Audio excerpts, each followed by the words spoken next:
పెద్దపల్లి జిల్లా జూలపల్లి మండల కేంద్రంలోని ప్రాథమిక వ్యవసాయ సహకార సంఘం కార్యాలయంలో నూతనంగా నియామకమైన సింగిల్ విండో చైర్మన్ డైరెక్టర్లకు రైతులు, నాయకులు, గ్రామస్తులు ఘనంగా సన్మానం చేశారు.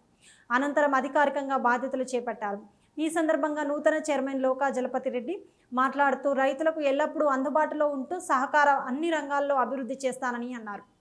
పెద్దపల్లి ఎమ్మెల్యే చింతకుంట విజయ రమణారావు సహకారంతో సహకార సంఘాన్ని మరింత అభివృద్ధి చేస్తానని తెలిపారు. మా చైర్మన్ పదవికి సహకరించిన ప్రతి ఒక్కరికి ప్రత్యేకంగా కృతజ్ఞతలు తెలిపారు.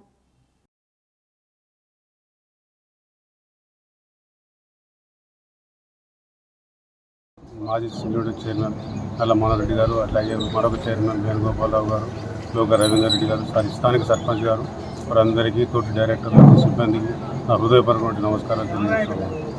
మొట్టమొదట నన్ను సింగరేణి చైర్మన్ నామినేట్ చేసిన గౌరవ పెద్దపల్లి ఎమ్మెల్యే గారికి హృదయపూర్వక ధన్యవాదాలు తెలియజేస్తూ, వారి ఆశీస్సులతో ఈ సంఘాన్ని ఇంతకుముందు మనోహర్ గారు చెప్పినట్టు అన్ని విధాల ముందుకు తీసుకుపోతున్నానని, రైతుల సహకారంతో సంఘం అభివృద్ధికి పాటుపడుతున్నానని.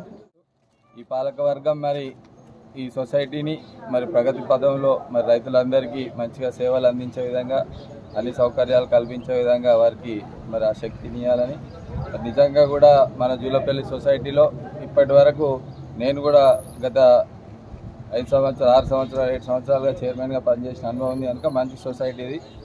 తప్పకుండా రైతులందరూ కూడా భాగస్వామ్య సభ్యులందరూ కూడా మరి నిజంగా కూడా అన్ని సౌకర్యాల మెరుగులో మనమందరం కూడా ఇప్పటిదాకా నడుస్తూ ఉన్నదే కాకుండా రానున్న రోజులలో మరింతగా సౌకర్యాలు చేసి ఆ చైర్మన్ గారికి విన్నవించుకుంటాను. ఒక కొత్త బిల్డింగ్ కావాలి, మరి అది శాంక్షన్ చేపియాలని కోరుకుంటూ, నిజంగా కూడా చాలా బిల్డింగ్ పాతదైంది, కొద్దిగా ఉరుస్తూ ఉంది.